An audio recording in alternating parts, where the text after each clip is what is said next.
When President Trump engages in the debate with Kamala, he should have one single, solitary, sole plan, one goal.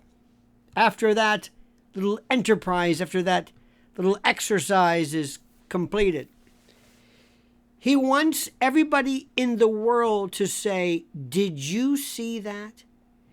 Did you see what he did to her? Did you watch that? Holy, that's what you want. You're not going to clear the air regarding her confusion and her substance or lack thereof regarding the wall and various plans and the like regarding the southern border and illegal alien swarms. No. You're going to do something because you're going to have one shot and one shot only. And the American public are not going to either change their mind or anything if he has an intelligent and thorough and academic give and take, a little interchange, some cephalogical intercourse, so to speak. It's not going to work. He has to start off with the following. Number one, you must understand the psychological background of this woman. Without going into detail, she has a very interesting relationship with men. Men. You heard me. Men. Daddy left her. Daddy left the family. Willie, Montel. She's always kind of sort of been the... And I'm not in any way casting any aspersions on her morality or anything along those lines.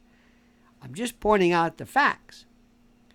This is not Jean Kirkpatrick here. This is not Oprah. This is not somebody who is strong. This is somebody who's an imposter. And her biggest fear is to be found out. Her biggest fear, that's what the laughing and the cackling, it's what that is all about. If she had her way, she would just cackle and dance and laugh her way. She doesn't want this. Oh, yeah. You probably don't know this.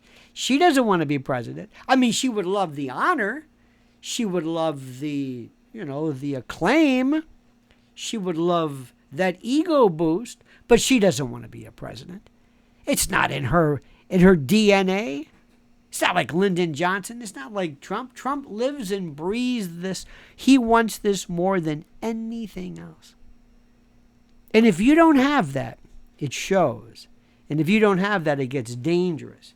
So the first thing he does is if he's going to take two subjects. Number one, I suggest this for a reason I will explain. Whatever question is asked of him, or any response, whenever he is given the chance to say something, he turns to her, points her finger at him, and in a stentorian voice said, "Let me ask you something. Do you believe Israel is committing genocide? Yes or no?" And you could throw in apartheid or ethnic cleansing, but throw in the word genocide. Is Israel involved in genocide in Gaza? Now, why do I want that?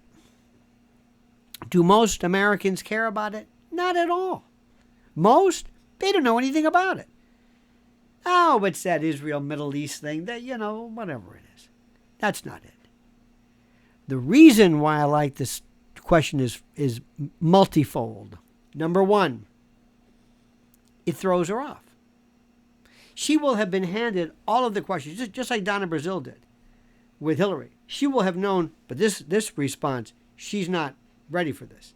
Number two, when he's objected to by George Stephanopoulos or whoever it was, he says, "Excuse me, the president of the United States cannot tell Xi Jinping or Vladimir Putin, excuse me, this isn't what we agreed to talk about. It doesn't work like that. Now answer the question." Number three, It allows the Democratic Party to realize, where do we sit? Where do we figure? Where do we stand regarding this? This is issues involving ceasefire, continued support of Bibi and Israel. You want to talk about AIPAC and the Israeli lobby? Go ahead. I don't even think it's, to me, the subject is not answering the question. It's to catch her off guard and to realize, have people realize she doesn't know what's going on. And more importantly, it accentuates the fracture, the fissure, the frisson, the problems that exist in the Democratic Party regarding this. You've got a very loud, a very powerful, and a very significant contingent that is absolutely, not violently, vehemently against supporting further, unconditionally, Israel. And you could talk about the Squad, you could talk about AOC and Bernie and everybody else, up to and including Schumer and Nancy Pelosi and others. Because people can't stand Bibi, can't stand it, especially Obama. You also have another group that are more, dare I say, conservative, the usual, who say, no, this is a committed partner regarding American foreign policy and Middle East, and you have this. It causes the Democratic Party to force, to fight, to pick sides. That's what I want. Issue number 2. During the course of this, after they come to their senses, you say, do you think it's fair for a man to go into a boxing ring, beat the hell out of a woman, and then we give him a medal? Yes or no? Do you believe there's a difference between men and women? Do you believe? Just like that. Again, thrown off. People watching this will say, I love this. People will love Donald Trump because they love this contumacy. They love this fighting spirit. And they love, more than any other topic, this topic. You want to draw her out.